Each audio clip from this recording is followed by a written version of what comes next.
मैं डॉक्टर सुनीता पांडे पूर्व मध्यमा द्वितीय की कक्षा में आप सभी का स्वागत करती हूँ। आज मैं आपको संस्कृत व्याकरण में वर्ड के बारे में बताऊंगी। तो बच्चों, सबसे पहले वर्ड क्या है उसके बारे में हम अध्ययन करेंगे।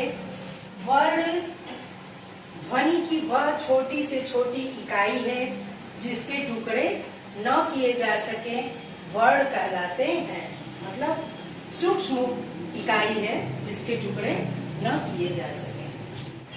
ध्वनि की वह छोटी से छोटी इकाई है जिसके टुकड़े न किए जा सके वर्ड कहलाते हैं। जैसे अ, ई, उ, ए, क, च, क आदि ये सब वर्ड हैं। अब जो है वर्ड के प्रकार,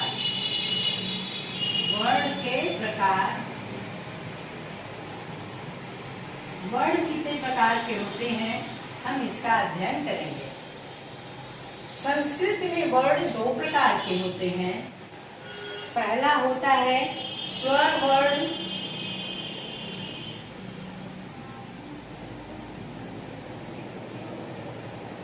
स्वर वर्ड या अच वर्ड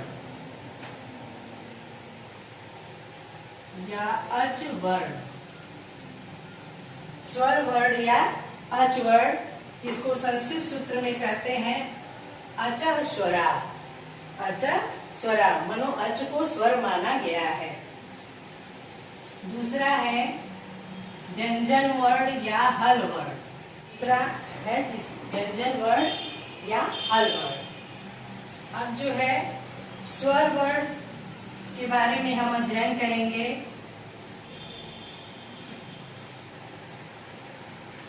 स्वर वर्ड स्वतंत्र अवस्था में लिखे या बोले जाने वाले वर्णों को स्वर वर्ड कहते हैं। संस्कृत में इनकी संख्या 9 मानी गई है। जैसे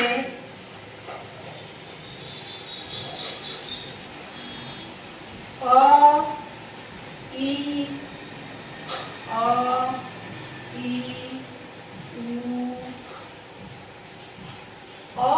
उ, री, ए, ऐ, ओ, औ। संस्कृत में इसकी संख्या 9 मानी गई है। जैसे अ, ई, उ, री, ए, ऐ, ओ, औ। यहाँ ध्यान देने योग्य है कि संस्कृत भाषा में आ, ई, उ को स्वर वर्ड के अंतर्गत क्यों नहीं रखा गया।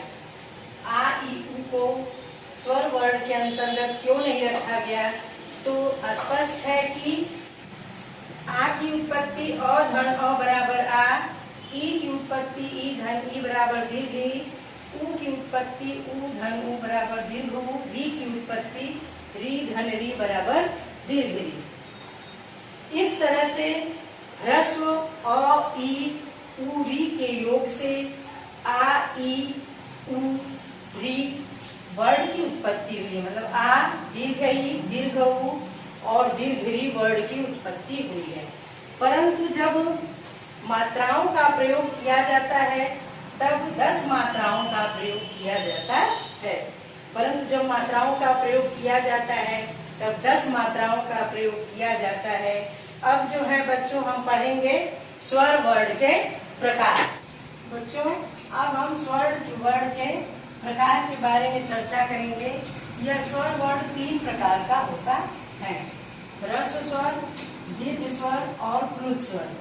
जिन वर्णों के उच्चारण में, पहला है ह्रस्व स्वर, जिन वर्णों के उच्चारण में एक मात्रा का समय और बल लगे ह्रस्व स्वर कहलाता है। जैसे अ, ई, उ, री। और दूसरा है दीर्घ स्वर। दूसरा है दीर्घ स्वर, जिन वर्णों के उच्चारण में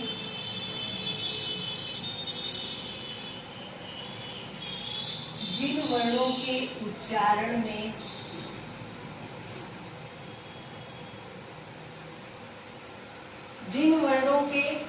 उच्चारण में दो मात्रा का समय और बल लगे,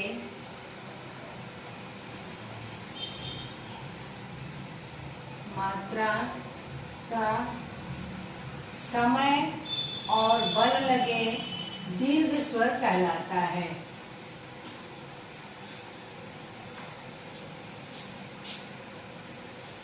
लगे दीर्घ स्वर कहलाता है।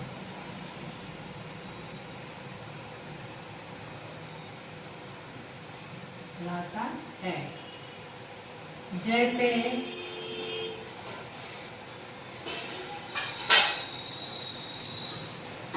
आ ई उ, जैसे आ ई उ री, आ ई उ री री, री री ए ऐ ओ औ। जैसे आ दीर्घी दीर्घ दीर्घी दीर्घी, ए ऐ ओ औ, ये दीर्घ स्वर हो गए। अब तीसरा है प्लुत स्वर।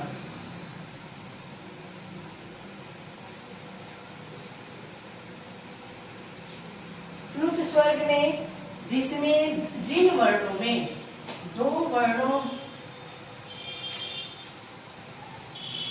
जिन वर्णों के उच्चारण में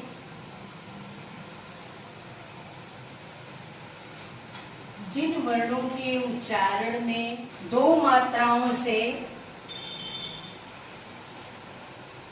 अधिक समय व बल लगे, जिन वर्णों के उच्चारण में दो मात्राओं से अधिक समय व बल लगे वह प्लुत स्वर कहलाता है।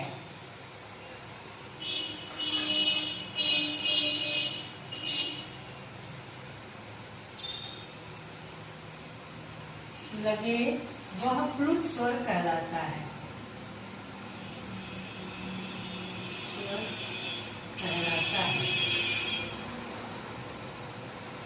जैसे जिन वर्णों के उच्चारण में दो मात्राओं से अधिक समय व बल लगे वह प्लुत स्वर कहलाता है। इसका प्रयोग प्रायः देवताओं के आवाहन में किया जाता है। प्लुत स्वर का प्रयोग प्रायः देवताओं के आवाहन में किया जाता है। जैसे ओम,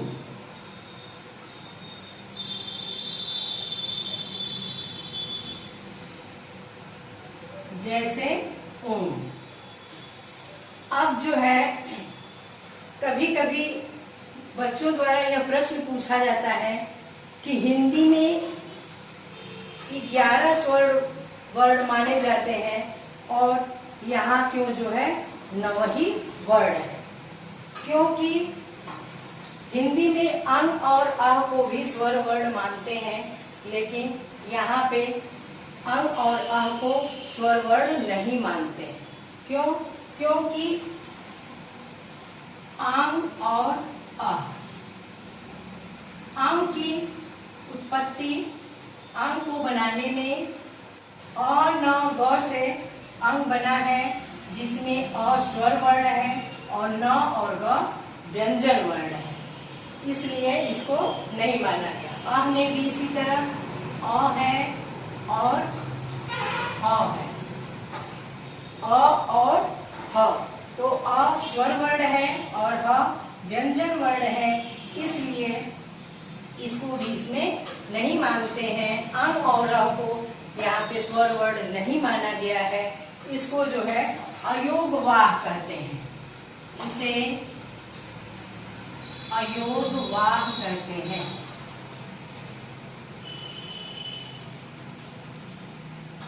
अयोगवाह कहते हैं। तो बच्चों, यहाँ तक अभी हम स्वर वर्ण की चर्चा किए हैं। अब जो है अगले वीडियो में हम जो है व्यंजन वर्ण की चर्चा करेंगे, व्यंजन वर्ड पे अध्ययन करेंगे। और अगर आपको मेरी वीडियो पसंद आई हो तो मेरे चैनल को सब्सक्राइब और लाइक करें। धन्यवाद।